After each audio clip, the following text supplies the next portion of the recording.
Good evening, ladies and gentlemen, and welcome to part 2 of our Christmas special, Asaph Cafe. And here's our cafe again.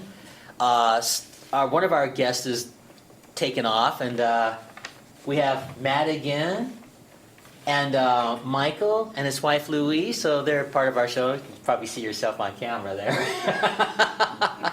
Yeah. So this is part 2 of Asaph Cafe, our Christmas special, and I will start with Ave Maria. How about that one? That's a good start. I'll Yes. give you my version of that. This chair stopped sliding.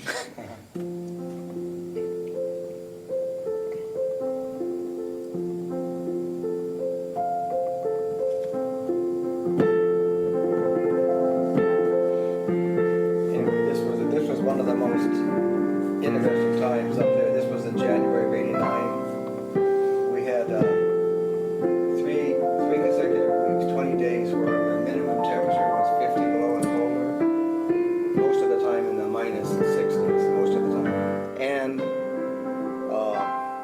the temperature in that period never got above, the high temperature never got above 40 below zero. And that had a huge effect on the community because since there's no roads there, everything is flown. By mail plane, passenger plane, or cargo plane. So the groceries there are flown in from Anchorage. So the local store there at the end of this period was running out of groceries. They were running out of groceries in the store. Fuel was also flown in. They burned oil. And that was running out for some people, except a lot of the old timers were well prepared because they had a backup wood stove and they had cords of wood stacked up. But it was affecting those things, and then also mail. There was no mail in that 3-week period. So the thing is that for any of these planes to land, whether they're passenger, cargo, or just individual planes, they got to have I think minus 37 is the threshold. The temperature doesn't get, Oh, you keep talking, but thank you. if the temperature doesn't get above minus 37, they can't fly because that's where the landing gear will freeze up. And our temperature never even got above 40 below. So there was no flights. So, yeah. Everyone, everyone survived okay. There were groups of us people. There'd be like 2 or 3 of us, and we'd just kind of among ourselves, assigned like to check on 6, 7, or 8 people. They were usually like old timers, and we had to walk around. We had to do a lot of walking because nothing was running. Couldn't take your snow machine or your AGV or your truck because if you got it where you're going, there's a good chance it wouldn't even start. So you had to just walk around the village, and so we would just basically just check on these old timers and just make sure it was all right. When you start getting down to those temperatures, just the walking speed is enough. You can feel the wind chill. Yeah. Well, you would just bundle up for it accordingly. You know, it wasn't like a wind chill like you get on the Arctic slope or something. Like No. Just keep talking. I'm just going to do music in the background at this point. But it was still plenty cold. Yeah. I just remember, when I was in Greenland, just pretty cold and stuff.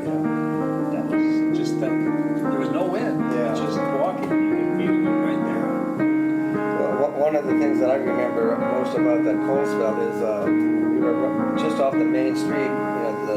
We were on one side of the main street, and the radio station, this public radio station, KSKO, they were on the other side. And people would just routinely walk into the weather office because they knew that possibly history was being made. Maybe a record cold temperature would be set for the state. And we were still out of reach of the state's record cold. Alaska's record cold was 80 below. That was set during the pipeline years, Oh, crazy. north of Fairbanks. And they were coming in and rooting rooting for us to get the record temperature. They said, and there it was, minus 75.3. That's as low as it got. And then the thing is, there was a little breeze came up, like 6-7 mile an hour breeze. And you know what that'll do to the, it'll mix with the warmer air above, or the slightly warmer air above. So the temperature rose from minus 75 up into the minus 60s, and everyone was saying, oh, they just needed, So close. They just needed 5.5 more degrees, and we'd have a state record, but Some records are not being there to break. no, we wasn't even the coldest that winter. I think there was I think we were the coldest that day in the state. But I think the next day somebody dropped to minus 76. I think it might have been 10, which is west of Fairbanks. It was an interior station. The interiors had the coldest temperatures. Very Well, don't nice. mind me. I'm just, you know the name of that Just playing song the I just piano, played? Yeah, yeah. just playing in the background. You know the name of that last song I just played? I'll give you a hint. Mel Torme made it famous. Call Tell me or. That's it. Call Me. That's it. That's the name of that song. Call Me. Call Me is the name of that song. I know the tunes. I don't always know the names of the songs. Well, I used to listen to that song a lot when I was a child growing up. And that was just a song that they played a lot on the radio when I was young. And, when I was talking about popular music with the fake book, you can also just listen to music too. And if you know the chords and Yeah, so on, you can yeah. the mouth There's a that lot of way, people too. learn play by ear, and that's all they know. But Yeah. they're very good. Yeah, that's true. But you have an edge though if you can read. Oh, yeah. Because like if NBC wanted to do a soundtrack, you'll have the edge if you can Oh, sure. read. And there's different ways of reading notes. They don't have to be necessarily meticulous. Like some people take notes and they use it as a guide as they're playing and they kind of follow along. That's one method. And some people are so skilled they can just literally just do it note for note, just Mm-hmm. so it depends on how you do it.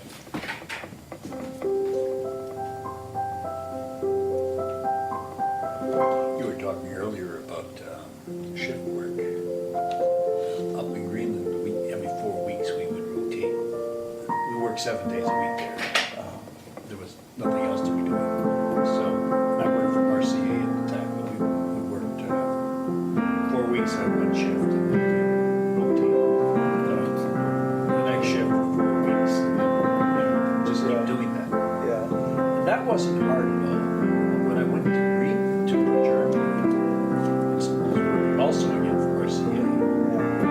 Then, there was a social life. And if you're working,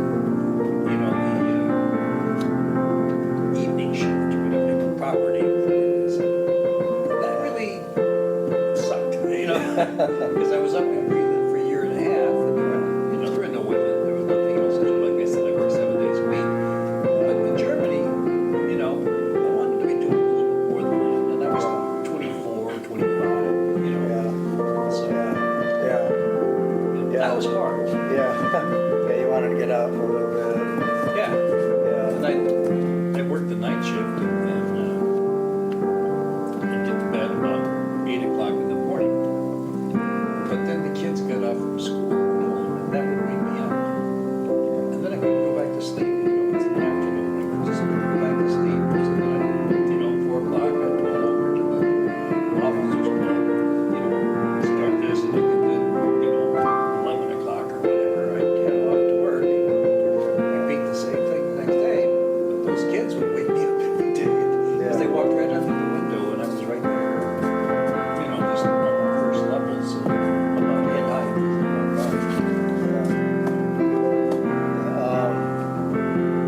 We'd have some interesting characters come through that town too. So, like I told you, we had one that I did about sled dog race. But when it was first getting started, ABC sent a crew to cover the race. Do you ever find yourself saying the words as you're playing, or are you? I hum them sometimes, Yeah. and I've been known to get picked up on camera humming, so I try to be careful with that now. But no, I'm no singer, but yeah, I can hear this in my mind's eye as I'm playing them. And that was a song called I Got You, Babe, I believe. Mhm. Sonny and Cher. Yeah, that was a very nice song. Boy, that's dating yourself. Isn't Yeah. it? I used to watch the Sonny and Cher show when I was growing up. I don't know how many people would even remember that show. I'd say about 1965, 66, somewhere in there. Yeah, I was still in grade school at that time. Yeah, well, see, we were married, no, actually not quite married. We No, we were dating in Germany. probably about dating. Dating when the Sonny and Cher show was popular? Well, we were in Germany, so we didn't see the We didn't Sonny and Cher watch- show. We didn't see TV. Yeah, it was a kind of a primitive variety show in comparison to the Dean Martin show and maybe the Carol Burnett show or some of those No, yeah. early shows. And I'm not picking on Sonny and Cher. I mean, they No. were very popular and they had a big following at that time. It was interesting. They had a kind of a 60s flair, kind of like Rowan and Martin's Laugh-In. I don't know if you remember. Oh, yeah, that one I remember. By that point, we had kids and I'd be home watching TV. Yeah, so I used to watch Rowan and Martin's Laugh-In, and I don't think the younger generation would even know those shows or remember them. And Sonny and Cher, they held their own, and it was always fun watching Cher as a young woman singing those early songs, because she has really evolved over the years. Yeah. Her singing style, but she, she's held in there for a long time. She is, Yeah. she's taking good care of herself physically, Yeah, I'd say. that's an understatement. Yes, she has. Yeah. And I have a VHS collection of over 300 films. They're put in drawers at home, so you don't know that I have them.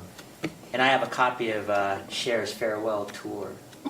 And what's interesting about that is they have her on stage the way she's evolved, with the flamboyant costumes and things. And then they had this big screen where they show clips of the old Sonny and Cher show and things like that. So that's kind of fun to watch.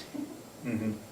And yeah, she's always been quite the performer, Cher. Yeah. I never got the opportunity to meet her, but it'd be very interesting if I did get that opportunity one day. People like her can't retire, It's like, Yeah, probably not. they just, They always say farewell tour, right? And Yeah. all these performers always say they're going to quit, right? And I think it could be just little gimmicks to get you to well, like, yeah, watch. maybe it's that. Maybe they're fooling themselves too, thinking Yeah. that they would, but they find out they can't. Yeah, they never quit, so. And then I think that's kind of interesting to watch them. And they don't have entertainment quite like that these days anymore, like they did in the past, like Nat King Cole, Herb Alpert, the famous trumpet player from the past. I mean, music's changed over the years now, so they don't quite have that kind of entertainment anymore, which is a shame. I know, yeah, they have the voice and, Well, yeah, but and I like the voice, but when you pay attention to what these young people are doing, the style of singing is different. They have all those little, I don't know what they call it, riffs, runs Right. in their singing, and I guess that's the style, instead of straight singing like Julie Andrews when she was a young woman yeah. or something like that. But, I guess that's a sign of our time, musically anyway. Well, there's no Ed Sullivan show anymore where they would bring on new acts, not exactly new when Beatles came, Wow. they came Yeah. pretty close to the top, but, many other programs, you'd see the act for the first time and then they would go on Mm-hmm. to become famous and Yeah. we don't have that so much now. Well, we have this computer age too, so I don't think you have to quite work as hard necessarily like in the days of Ed Sullivan. That's true. Because you can do a recording and just put it on YouTube or LinkedIn or Spotify, the newest thing, Yeah. and get picked up like that these days. If somebody picks you up and then starts getting passed along, hey, look at this, then you've got something going. But otherwise, you can put something out good, and if somebody doesn't really kind of pick it up and say, oh, hey, this is really neat, and start passing it, Yeah, right. it winds up in the obscurity.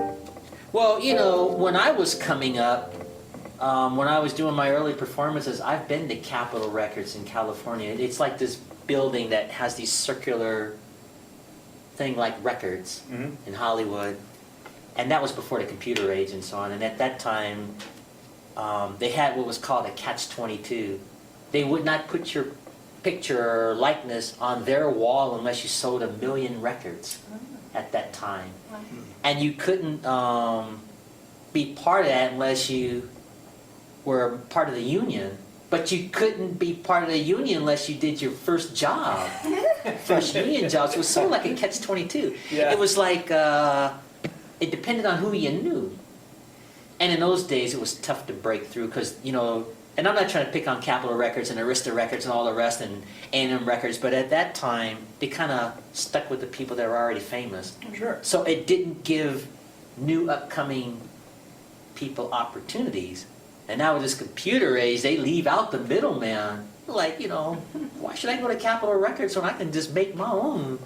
Yeah. Yeah. Like, I don't know if you know this young singer. His name is Little Romeo, I believe. He's like this famous rapper kid. I heard the name. I don't remember it. I don't know how old he is now, but at the time, I think he was like 16.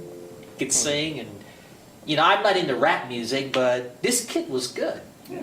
And I saw this on, I think it was on the World News. They just made like 1 zillion copies of the computer of his record, and they were put it in the backseat of the truck of their car. They were selling it, and it just took off. And then they posted this kid, and the rest is history.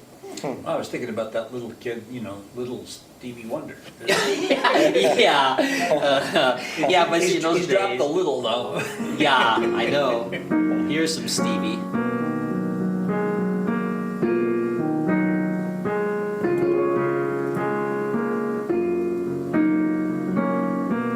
Isn't that cool? I like this song.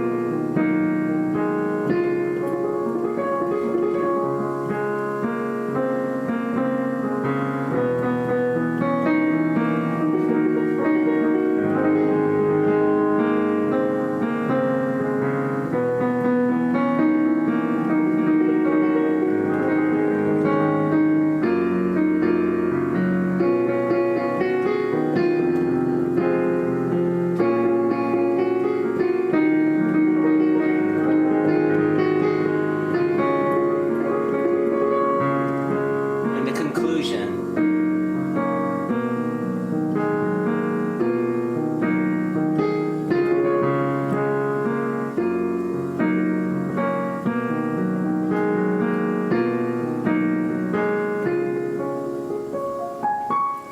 but see, as I was saying, in those days, they, you know, record companies didn't give upcoming people chances.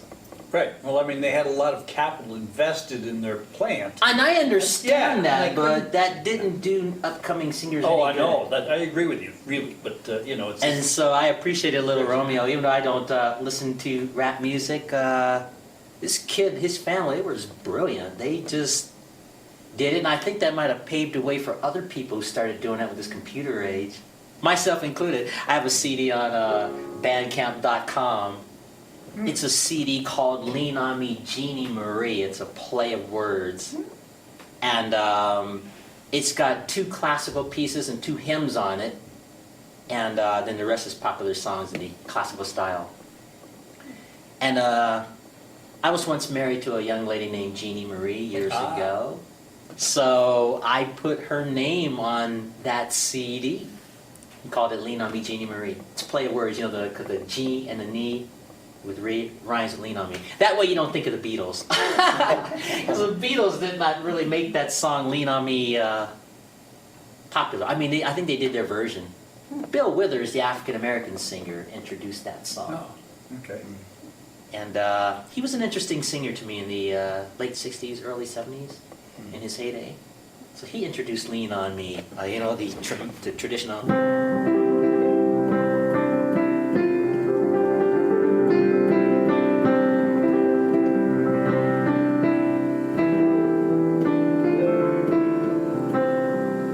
He introduced that, Bill Withers. So that's the title song on my CD, Lean On Me, Jeannie Marie. So if you go to bandcamp.com, look up and put my name, Asaph Cafe in the bar, you'll see Lean On Me, Jeannie Marie. That's my piano CD. It's on there. But see, my point is, even myself, you know, a lot of people can just post their stuff these days. You don't have to go to Capitol Records. That's true. Yeah. No, not anymore. They probably are not going to put my mug shot up there anyway. Well, you don't want that kind of advertisement anyway, but I think that's cool with this computer race because I think it gives more people opportunities that they normally wouldn't get. I got 14 hits in Germany on my CD alone. And the most picked or listened song on my CD is Bonnie Tyler's Total Eclipse of the Heart. I have a piano version of that song. I won't do the whole thing, but it goes something like this.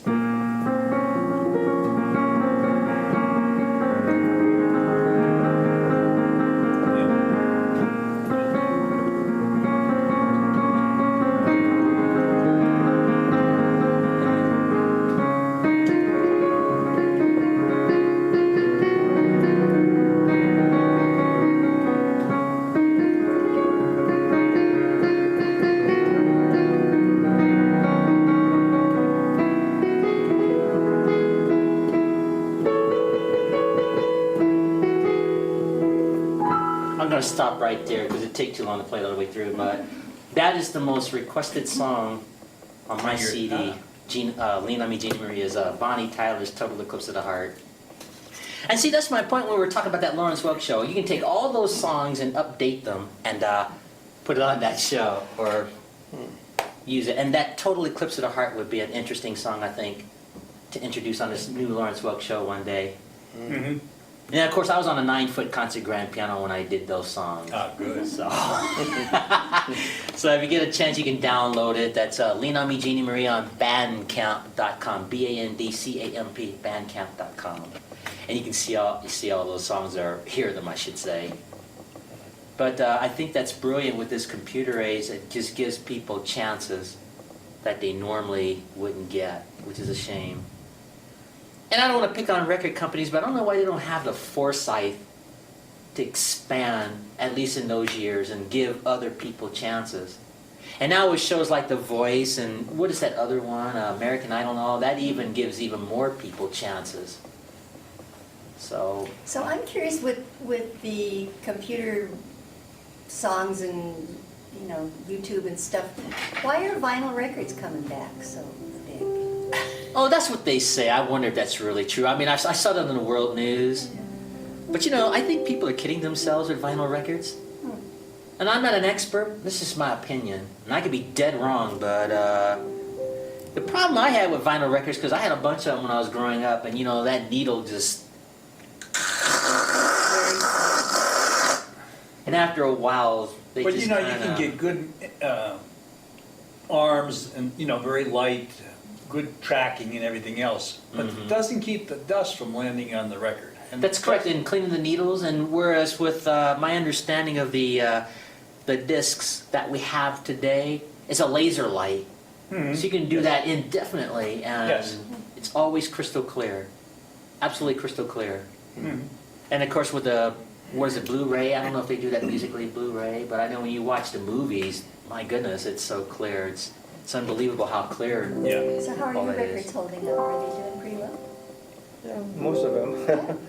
I got a few that are worn, but they got a lot of memories, so I can't get rid of them. Yeah, I mean, you can keep it in nostalgia. I understand that, but I don't think there's any comparison to... Well, I'm not saying they're the same quality, no. No, but I mean, like when I saw that thing on the world news, and they're saying vinyl's coming out, they're making it sound like vinyl's just it. Yeah. I don't think so. Yeah. It's just like 8-track. How many people have an 8-track player? Oh, yeah, but they hissed right from the beginning, I know. And it was funny with those 8-track players. I had one in my car when I was in high school. That was the and, place for it, because... and you pop it in, and, Yeah. and the girls think you're cool, but you can't rewind it, or you got to go through the whole literal cycle to get to But, the next in song. a car, the hiss wouldn't be important because the car made enough noise. Mhm. And of course, anything else, you couldn't have vinyl in there because the needle wouldn't sit still. So, it was good material at the time. It was fun, yeah. Short version of Secret Agent Man. But yeah, I had one of those in my car when I was in high school. I had this tiny little Toyota car. It was like a little cracker box. Not fancy like the Hondas we have today. Yeah, there were, when the Accord came out, it was much smaller than Yeah. Civic now, you know. I had a Honda Civic. It's kind of like in between. It was just such a basic car. You just take the little gear, go forward, backward, that's it, and the windows all roll down automatically. There's no, Automatic, what you mean with the? yeah, just no, not the automatic, yeah, just the roll down windows. Yeah. Boy, am I dating myself? And I had my little 8-track in there, and I was like cool. And, It is funny how technology changes, and, you know, it's not even worth it for most car dealers to put a manual window winder in, because it's cheaper just to put the electronic one in. mm-hmm. But you know, I was cool, but my friends where I grew up, you know, they didn't like to listen to the kind of music I like to listen to, because I listened to Bing Crosby.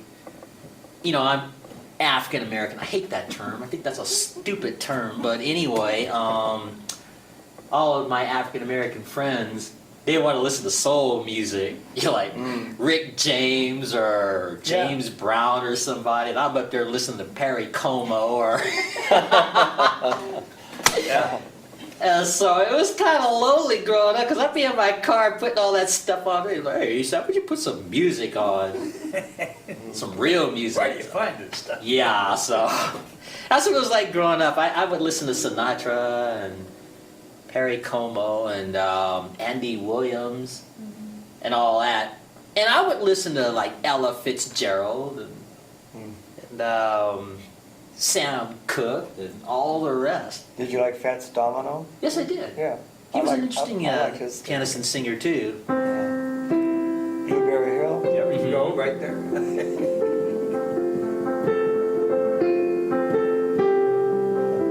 But you know, the thing about Fats Domino, I don't know if people notice it. He was always playing on a Steinway Grand. I don't know if anybody ever noticed that. No, You know, he's like there smiling at the camera and playing that stuff, and I'm looking at the piano and this Steinway. I'm like, man, I wish I had one of Yeah, those. that's about as good as you can get. Right? Well, yeah, but he's like famous singer, Yeah. so naturally he's going to get the best. well, since this show is on Christmas, Mm-hmm. maybe we should play a song or two. Yeah, let's do some Christmas Christmas stuff. Yeah. Well, let me do this solo one here. I'm going to do "I Saw Mommy Kissing Santa Claus." Oh, yeah.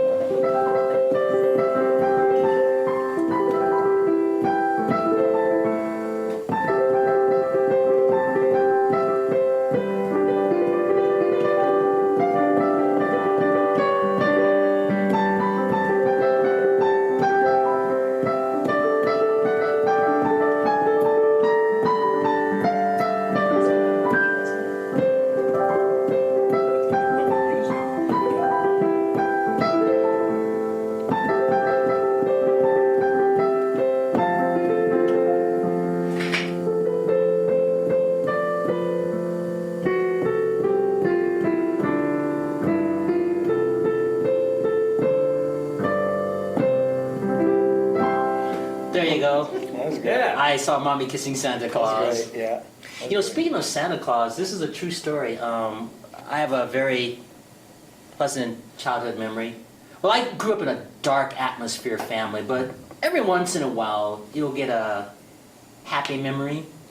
And when we lived in Taiwan, as I mentioned in the early show, I was in like the 3rd grade, my brother was in the 1st grade, and so we slept in the same room. And we had this hallway that you could see the living room down this hallway, and my sister's room was on the other side of that hallway. And she was too young, so she wouldn't have known. And my mom said, okay, Asaph, I want you and Ted to go to sleep. My brother's name is Ted. So my mom said, you guys have to be asleep because Santa Claus is going to come over. And we're thinking, yeah, right, Santa Claus is going to come to our house at midnight? I don't think so. So my brother and I said, we're going to stay up and see. And midnight literally came. And there was a knock on our door at midnight. And my brother and I were up and we were looking down the hall, and Santa Claus came into our house. And you could see the Christmas tree down the hall, and my parents were talking to Santa Claus. And what makes this story more interesting is Santa walked down the hall toward our room. And he literally turned the light on and said, ho, ho, ho, Merry Christmas, are you children sleeping? My brother and I were just faking like we were asleep. Oh, we could have got the Academy Award for that. And so then Santa actually turned the light on and went down the hall, and my brother and I were watching him talk to my parents, and eventually he left. Wow. So that's kind of a true story. I mean, that's a true story. It's a pleasant memory. of growing up, that story about Santa coming to our home. And I looked at my parents like they were from the moon when they said that. I was thinking, yeah, right, no way. Santa's not coming over here. Are you guys kidding? But yeah, Santa showed up. And I mean, gosh, I am 56 now, and I remember that as clear as if it was, last year. Santa came to our house. We lived in Taipei, Taiwan at that time, and obviously as you're older, my father's Air Force friends might have had something to do with that setup. I bet so. So, but when you're like a little boy, it sure right. was fun. It sure seemed real. And yeah, Santa came in our room and literally turned our light on. Well, when I was a lad, and this would have been in the early 50s, maybe even late 40s, we went to a department store, and I don't know how they did this now because, it's a childhood memory which gets a little embellished, but I got to look in what would be a dollhouse and watch Mrs. Santa Claus and Santa Claus himself in there walking around and doing things in their house. And I don't, it just amazed me that we could see these miniature people in here. And I can only assume, but there was color. Yeah. So, it wasn't a TV because there wasn't color TV then. So, I don't know how it was done. But I see, that's I'm neat. sure I saw that. You probably did. I can't imagine how it was accomplished. That is called Mrs. Santa Claus, that melody. I'll do it again, just pretty straight.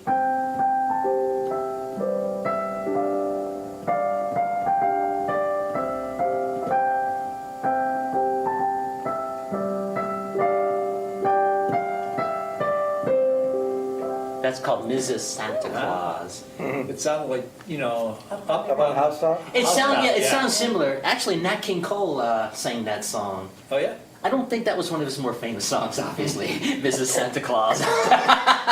He's one of my favorite singers. His voice was just beautiful. Oh, yeah. And maybe smoking helped him in that regard, but, I don't know. I'm not a singer. I'll never sing like Nat King Cole, so I can't say. Maybe smoking helped. I don't know. Yeah, I mean, because his voice, it was very nice, rich, Yeah. I'd almost call it a smoky voice, but it was, Yeah, he was a one of a unfortunately, it kind. shortened his life tremendously. Probably. He was a one of a kind, though. And speaking of Nat King Cole, I have the very first time he ever sang the Christmas song. I have a recording. Chestnuts roasting on an open Yeah, that's fire. called the Christmas song. Yeah. And he must have sang that song a zillion times in his Yeah. career. But I have the original first time he ever did that. Oh. And when you listen to this particular version, his voice was much lighter. And of course, he was very young. Yeah.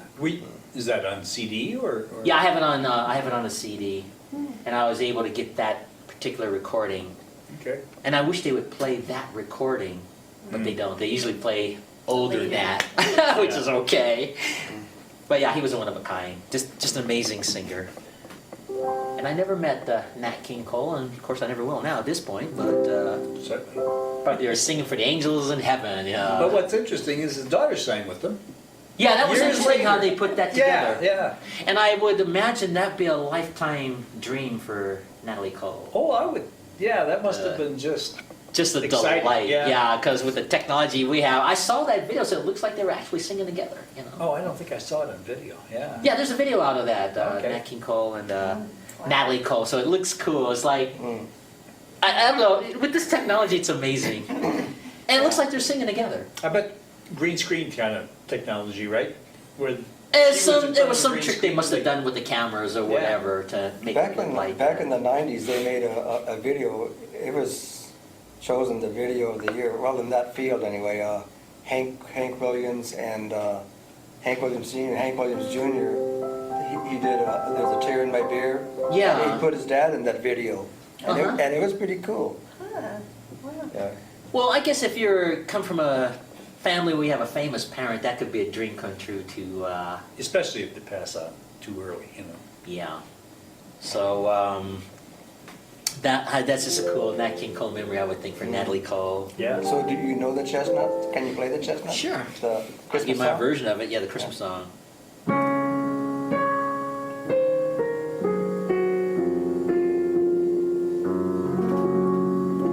You want to sing? Jack I don't think I can sing. Jack Frost nipping at your nose.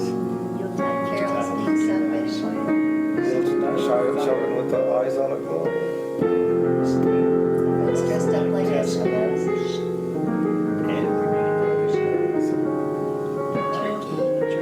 Yes, mistletoe helps to make the season bright.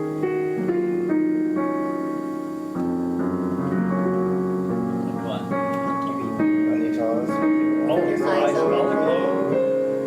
We'll find it hard to sleep tonight. They know that Santa's on his way. He's loaded lots of toys and goodies on his sleigh.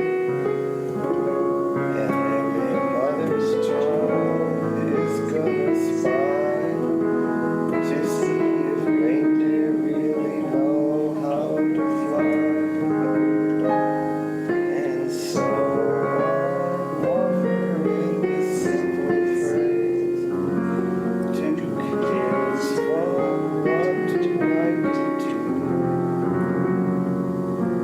Although it's been said many times, many ways, Merry Christmas to you. Merry Christmas to you. The Christmas song. Yeah. But anyway, I have Nat King Cole's very first recording of that, and I wish I could play it here. There's a big difference, obviously. The orchestration and just the fact he was so much younger, his voice was much lighter. It still sounded just like him, but Yeah. younger. Yeah, he had nice phrasing. I like. Oh, yeah. He I was have one of a couple kind. CDs of his. Mm-hmm. And all those other people that era that sang those songs, Bing Crosby and so on, and Dean Martin and all the rest. They were fun to listen to them sing Yeah. those Christmas songs.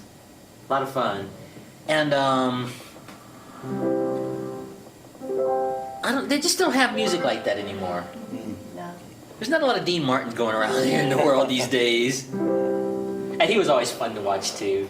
And he had that reputation of always drinking. I don't think he was drinking. I think that was apple juice. I think that was part of the Or side. Yeah. Act or part of the act. Yeah. Because he drank so much on TV, there's no way he could sing that well being toasted. yeah. And so I think it was a Hollywood stunt. Yeah. I think a lot of it was, yeah. It was- Yeah, I think he was drinking apple juice or cider or something and just getting that illusion. I'm not sure. I like I'd that. wanna I'll go hold that far. thought when I see. Well, I don't know. I wasn't there. I was kind of young. I mean, I watched Dean Martin a lot. I watched his variety show. I'm like, there's no way this guy could be drinking that much on television and stuff. Yeah. So that's just my conclusion. I think a few of them did drink, Well, before maybe they if went they on were, stage. well, yeah, maybe if they were at the Sands Hotel at the time in Vegas, they might have been drinking for real. But I mean, on the television, that family show. Well, I think there's a little pressure on you, for doing a performance, and sometimes I think some of them would just have a little shot to kind of Maybe, I don't know. steady their nerves. Yeah, because when I was in my early 20s, I used to get offered stuff, and I just declined. I didn't see any reason for it. But I guess everybody's different. Hmm. I want to keep my faculties. It's tough enough playing this Oh, yeah. instrument as it is. Yeah. So, I used to go to karaoke though, not recently, it was like 5 years, maybe longer ago. And I used to go, and I used to sing a couple of Nat King Cole songs. They weren't his mellow songs, oh yeah. mellow romantic songs. They were different. They were like, more like up tempo. Yeah. I did those Lazy Hazy Crazy Days of Summer and Ramblin' Rose. Oh, I remember those songs. I didn't See. do Mona Lisa. And, no, I'm not that type of. That's not my type. That's not my style. I don't have the voice for that. But those other ones that go a little faster, you can kind of, add a little more.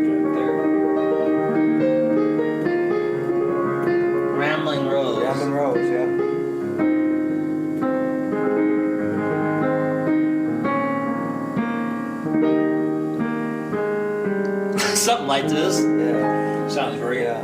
very that- close. Yeah, pretty close. So. But anyway, like I said, they don't have singers like that much these days, which is too bad. But I was a big fan of Nat King Cole. Yeah.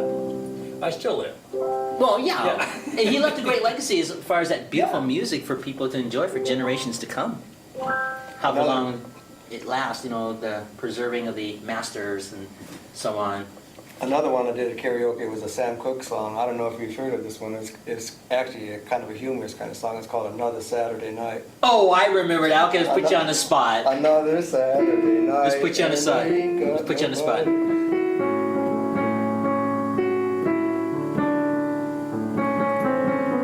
I got some money 'cause I just You got had to paid. sing, yeah. Oh, yeah, I want you to yeah. sing. Let's try that again. Saturday night and I ain't got nobody. I got some money 'cause I just got paid. Now how I wish I had some chick to talk to.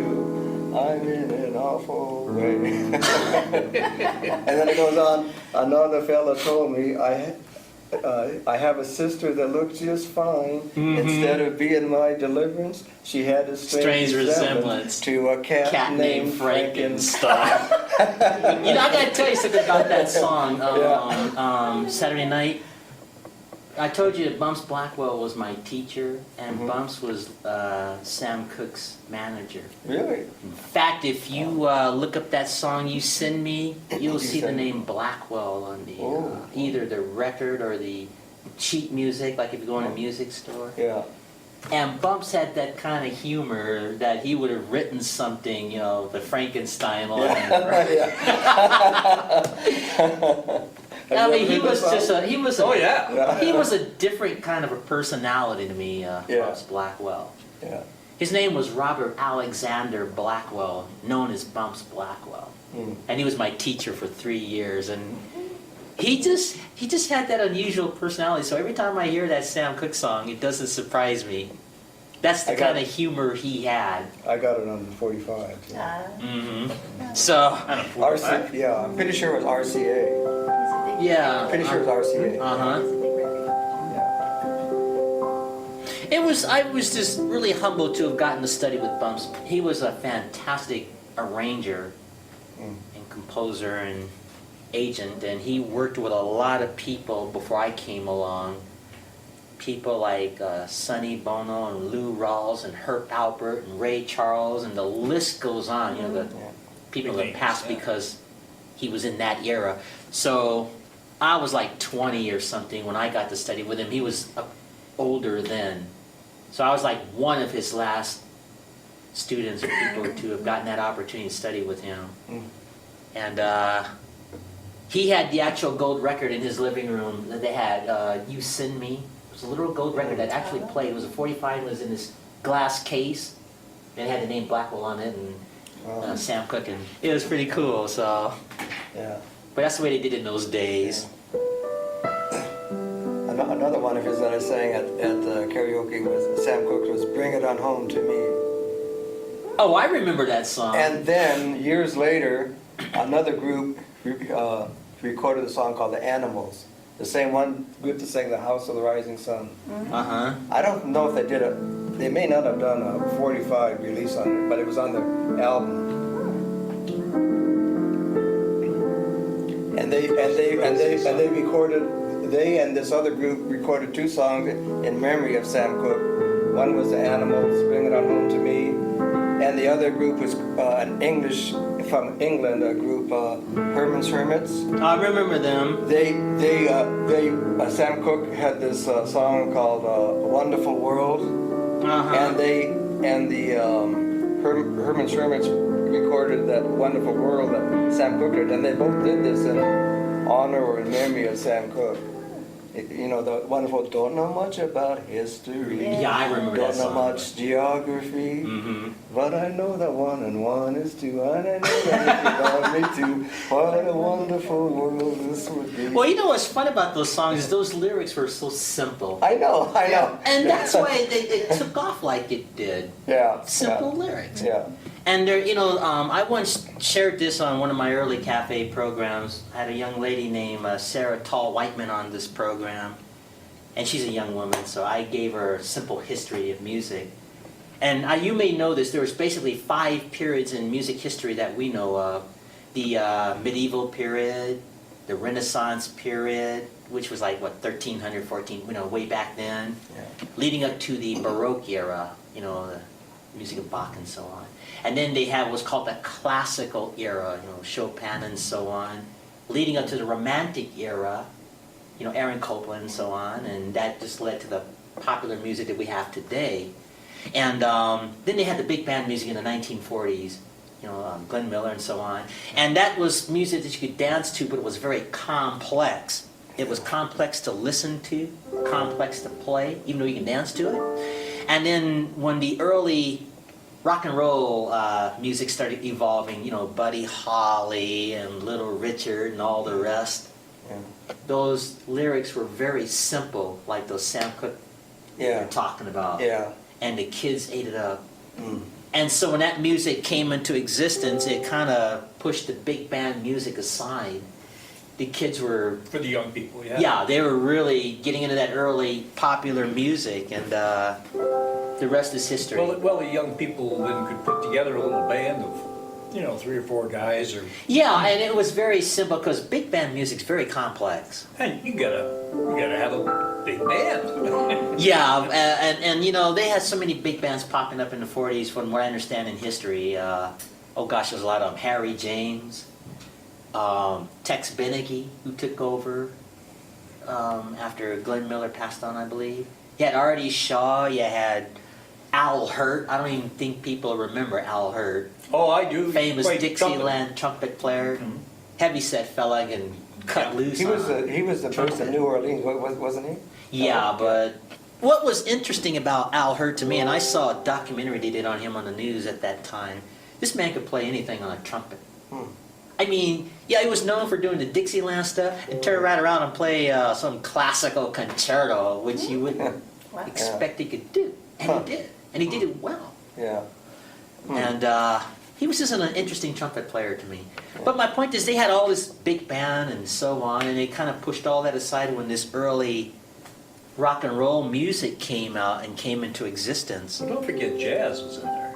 Yeah, well, being African American, here's my take on it. When they had the big band, that sort of evolved to what's known as bebop, which you've probably heard that term. You had people like Charlie Parker, Chet Baker, Dizzy Gillespie, and their take on it was, man, this is square, this big band music. We're going to do our own. That's kind of the story in the streets, as that I was saying, the musical streets, as the story goes. And I don't know how much of that is true, but when you listen to bebop, it's so different from big band jazz. You can't really dance to bebop. It's just like a bunch of zillion notes. This all. Back in the early, the teens and 20s, when, and obviously it existed before that, but you have at least recordings from those times. New Orleans jazz was big. It existed. They had bands for funerals. Yeah. And those people, those African Americans, and the people in the South that could appreciate, really enjoyed that. So. Yeah, jazz just kind of evolved, and then of course I don't think it helped any matter when Miles Davis came around. He just took the world by storm. He's doing all that cool jazz and bebop jazz as a young man, and just doing stuff. And are you familiar with that Kind of Blue album that he recorded? Here's one of the songs on there.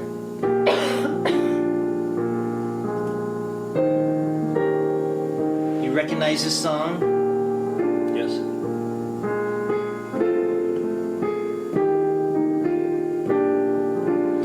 It's not doing it justice on this keyboard. But anyway, on that song, that's called So What, is the name of that song. And that particular album by Miles Davis is being held as the greatest jazz album ever recorded. I think there's a lot of truth in that. You hear that the music used on documentary films and stuff these days. And what was interesting about Miles to me, I mean, I don't play trumpet or anything, but he didn't just do every song lightning quick like those other bebop trumpet players. It's like, you hear the melody, then they take off doing stuff, and then they go back to the melody at the end, and then it's like song after song, it's like the melody, and and it wear you out after about a half hour listening to song after right, song yeah. like that. Too frantic. But Miles, he was like interesting. He'd do stuff, and then as he got physically older, he was really doing stuff. Doing all that fusion stuff, they called it. And he was just an interesting musician to me. But in his heyday with that Kind of Blue album, I think that's probably the best album ever recorded. And I've heard a young Miles Davis do all that lightning finger bebop too, like Night in Tunisia, his version of it. If you get a chance to get it. Night in Tunisia, Miles Davis. And he's like cut loose, all that stuff, but he just didn't do that stuff all the time. And I have nothing against bebop. I think it's fine music, but I get bored after just song after song after song, just Yeah. like that same style. I'd rather hear some soothing stuff Yeah. and some popular stuff. And throw in a bebop tune once in a How while. about rag? Yeah, ragtime. Yeah. That would be interesting to. I don't play that style, but I'd have to find a pianist that Yeah. does for. Scott Joplin's music. Yeah. It was beautiful. And of course, yeah, and that was a different style of piano playing altogether. You'd have to get someone who specializes in that Oh, yeah. style to recreate that. And I'm sure there are piano players somewhere in the U.S. that specializes in Oh, that yeah. ragtime. We had one fellow come through Missoula here, name was Rich. Mm-hmm.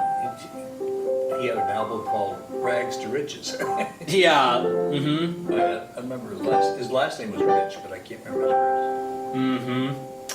And we're about winding down here. Boy, time sure flies here. And I want to thank all of you for being part of this Asaph Cafe and Well, we've enjoyed doing it. this. It's Yeah. fun, and I've been doing this show for a few months, and I have to acknowledge the MCAT studio, and that's a pretty cool sign right there, MCAT. They made both of my shows possible, especially the new Lawrence Welk show that I'm giving priority to.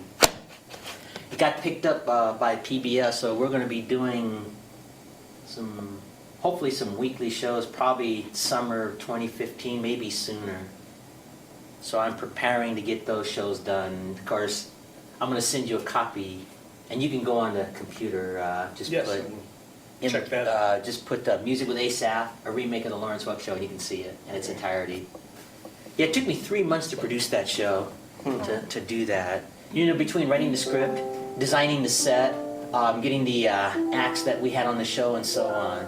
It was a tough project, and the Missoula Cultural Council gave me the grant, media assistance grant, to make that show possible. That's great. And of course, this MCAT studio and all the people that work here, Joe Baird, Scott Ramp, and all the rest of the people that are connected with this studio. They all helped me fulfill a dream to produce this new Lawrence Welk show. Yeah, that's fantastic. And now I'm going to get to share it, hopefully with the world, coming up here. It's great. And it's just fun. Let's do one last song before we conclude. Kevin left this Christmas song. Want to do one last Christmas song? Are you sure you really want us to sing it? or- Yes. How about It Came Upon a Midnight Clear? Or no, you guys pick. You're the guest. Which? Oh, I love that it came upon a midnight clear. That would be fine. All right, let's do that as a conclusion. And once again, ladies and gentlemen, thank you for tuning in to Asaph Cafe. This is our Christmas special. I want to thank Matt and Michael and his wife Louise. And again, if you want to see this new Lawrence Welk show, it's called Music with Asaph. Lawrence Welk update. You can see it on YouTube right now. And I did get an email from the Lawrence Welk Network.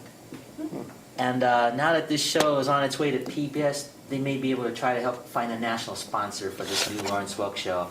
And then eventually I'll introduce this Asaph Cafe at the right time. But I want to give this new Lawrence Welk show priority. So let's do one last Christmas song, and we'll say good night to our audience. We're going to do It Came Upon a Midnight Clear. I don't know what key, so I'll just pick the Not too traditional high. key.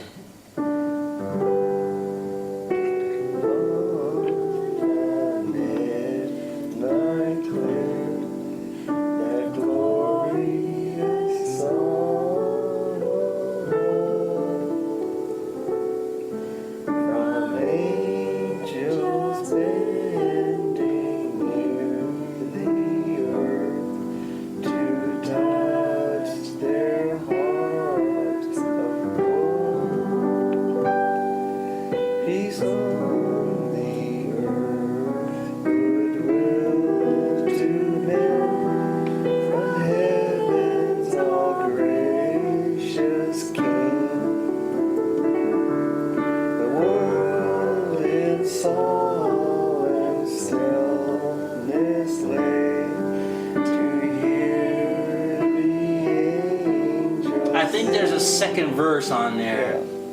Yeah, still through the cloven sky they come with peaceful wings unfurled, and still their heavenly music floats o'er all the weary world. Above its sad and lonely plains, they bend on hovering wing. Never o'er its Babel sounds the blessed angels sing. And that's really nice. Yes. And that's a Thank you great for way to carrying. end this Christmas special with It Came Upon a Midnight Clear. Once again, ladies and gentlemen, thank you for tuning in to Asaph Cafe with my guest, Matt, Michael, and his wife, Louise.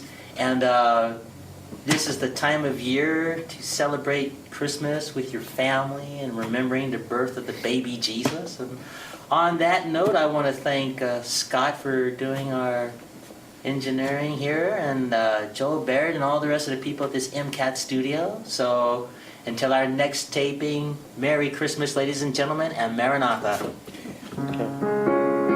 Merry Christmas. Merry Christmas.